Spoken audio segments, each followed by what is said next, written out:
آخری چیز ہے، اس کے بعد بھی اگر آنکھ نہیں کھلتی کسی انسان کی تو میں نہیں سمجھتا کہ وہ اپنے گرد اس نے جو یہ فلا تزکوا انفسکم، اس نے جو اپنے گرد تزکیہ نفس کا ایک مصنوعی حالہ بنا لیا ہے، کبھی بھی وہ اس حالے سے نکل سکے گا اگر اس حدیث سے بھی آنکھ نہ کھلی۔ اور وہ حدیث کیا ہے؟ مولانا اشرف علی تھانوی نے اس کو اپنے جو خطبات جمعہ ہیں ان میں نقل کیا ہے، بیہقی کی روایت ہے۔ اوحى اللہ عز وجل الى جبرائیل علیہ الصلوۃ والسلام ان اقلب مدینۃ کذا وکذا باہلھا، اللہ نے حکم دیا حضرت جبرائیل کو فلاں فلاں بستیوں کو الٹ دو اس کے رہنے والوں سمیت۔ قال فقال، حضور نے فرمایا، اس پر حضرت جبرائیل نے عرض کیا بارگاہ خداوندی میں، ان فیہا عبدک فلانا لم یعصک طرفۃ عین،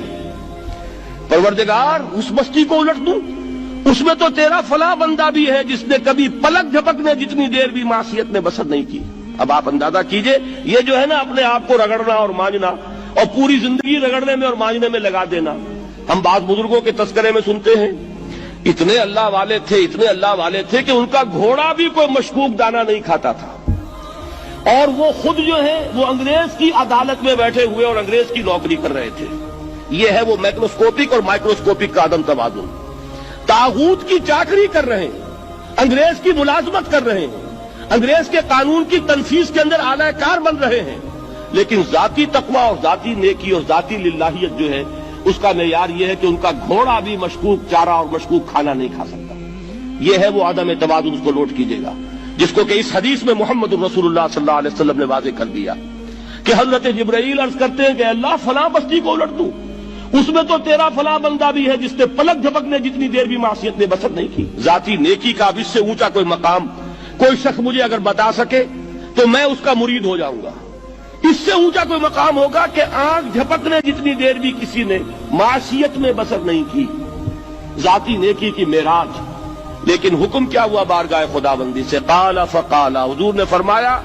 اللہ تعالیٰ نے حکم لیا جبرائیل کو، اقلب علیہ وعلیہ، الٹو اس بستی کو، پہلے اس بدبخت پر پھر دوسروں پر۔ کیوں؟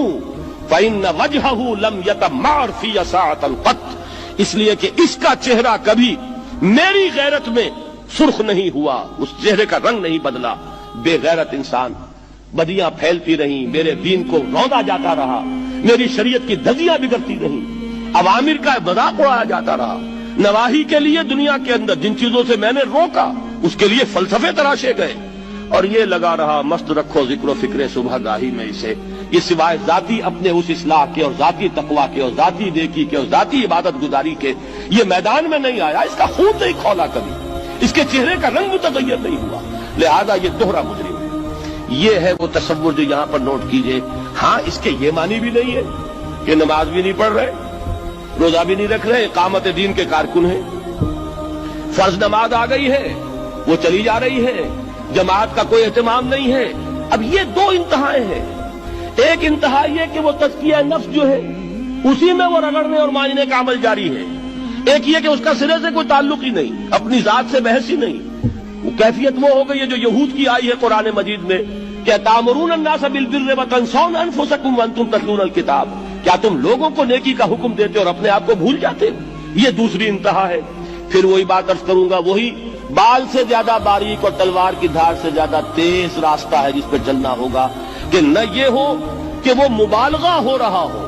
اپنی ذاتی اصلاح میں تو مبالغہ کی حد تک آگے جا رہے ہیں، اور دوسرے یہ کہ اپنے دین کی تبلیغ و اشاعت، اقامت دین کی جدوجہد، اس کا خانہ ہی نہیں کھولا زندگی میں۔ دین کی بات پھیلانا صدقہ جاریہ ہے، ثواب کی نیت سے ویڈیو کو شیئر ضرور کیجیے۔ جزاک اللہ۔